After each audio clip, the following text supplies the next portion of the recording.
Hello and welcome back to another FPL Forbes video. It's wonderful to have you with me here today. If you're new, you know what to do. Hit that subscribe, hit that like, and of course that notification bell so you know when we will be releasing our next video. What an exciting few matches we had in the quarterfinals of the European Championship. Absolutely phenomenal. 4-0 from England. Come on, bring it home, as they say. However, just a quick note, even though the favorites won, does not mean that our numbers theory went to hell and back again, because we've set ourselves up quite nicely for the semi-finals and potentially the final as well. But if you're like me and you had Spinazzola in your team, we have to fix a few things, but I'll dive more into those details right now. So let's get into what I'm talking about. So we're going into the semi-finals. We've got these 5 transfers. We can be thankful for that. So what does this mean for us in the numbers theory?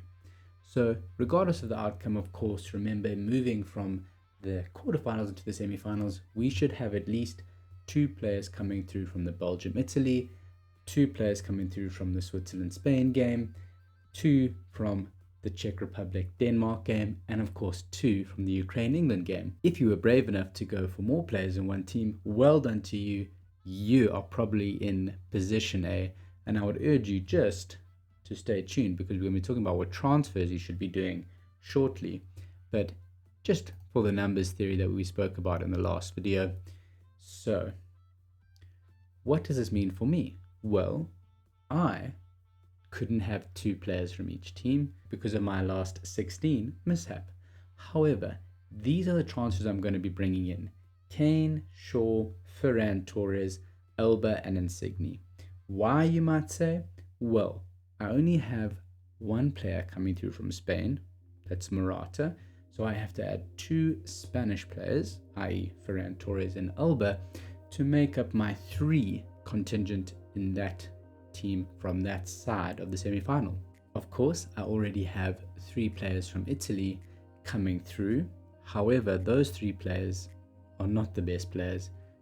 But let's first have a look over at the England side. I only have 1 player coming through, Raheem Sterling, in the English team, so I need to add 2 transfers there. That's where Kane and Shaw come in. And of course, from the Denmark side, I have already 3 players from Denmark. Little blue number there under the Denmark and Italy team are where my problems are. So I have 1 floating plus 1 transfer, and that's where Insigne comes in. So because I already have 3 players from Italy, Donnarumma, Spinazzola, and Berardi, I'm in a pickle there. Donnarumma, good bet, I think, to go through to the final. But Spinazzola's injured, and Berardi, who started so well in the beginning of the competition for Italy, now seems to be taking the bench for a very lively Chiesa, who was a phenomenal player, but also a very good fantasy asset. So my hit there will come in, but we'll see it on the team. But it's meant that I will probably have to take out a Denmark player in order to facilitate that transfer. So what does this mean?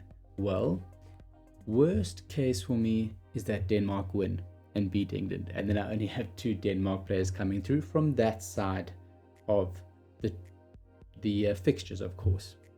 On the left, I have a guaranteed 3 or 4 players coming through.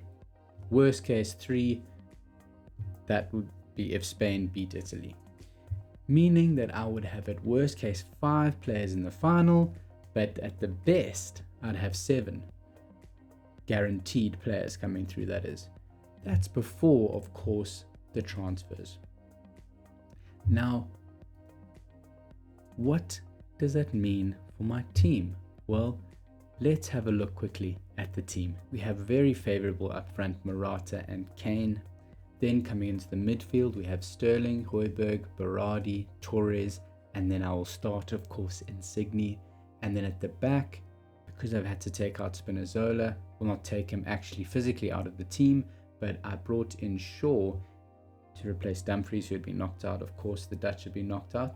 So I would play Elba, Shaw, and Mahali at the back, the 5 in the midfield, and the 2 up front, and Donnarumma in goal. That's how my team will be lining up. I'm hoping you're in a better position and you don't have to be taking out players that are already in your team. I may take a -4 hit, take out Berardi, and bring in Chiesa. That's just a personal preference. As I say, I haven't locked in these transfers yet. We will be getting those lineups before the deadline. So don't make your transfers yet, just in case something happens and there is more news coming through. But the whole point of this numbers theory is to make sure that we have those 5, if not better, 6 players coming through to the final match, where we have the 5 transfers to make, making a total of 11 players.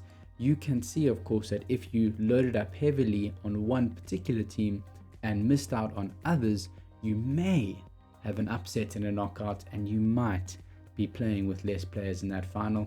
Of course, you can be brave and go for the bookies odds, but for me, it's plain and simple. Keep those numbers spread out and you're guaranteed to have the maximum players in that final so we can win our mini league. Love to hear from you. Leave your comments down below, and until next time, bye bye.